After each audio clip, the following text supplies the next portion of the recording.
Юллар тормыш артериясе диләр.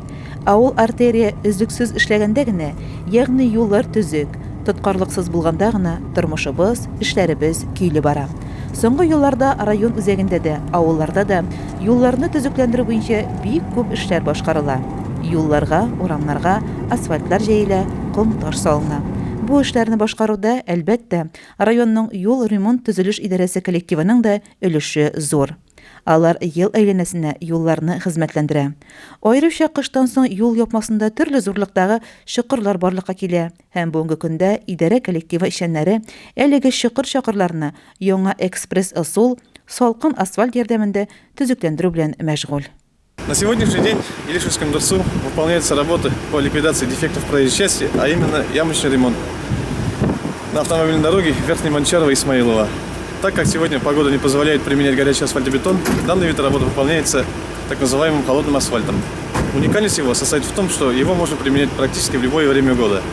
Отмечу, что данный вид асфальта, холодный асфальт, выпускается одним из филиалов АО «Башкортавтодор» заводом «Римстройдармаш». Асфальт салганчы иң элек чокыр урынын МТЗ тракторы ярдәмендә фреза белән тигезләп кырып алалар.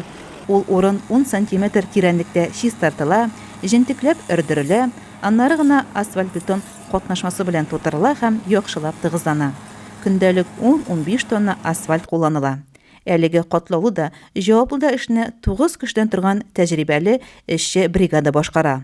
Юл мастеры Рөстәм Бәдретдинов кул астында водительләр Закирҗан Шафиков, Салават Арсланов, тракторист Владислав Шәнгәрәев, юл эшчеләре Рушан Ахунов, Флорид Нәҗмиев, Роберт Хасмуддинов, Фәнәдил Мөниров, Рәфис Икрамов зур җаваплылык тоеп, үз эшләрен җиренә җиткереп, намус белән эшли. Чокыр-чакырларны төзекләндерү җәй буе дәвам итәчәк.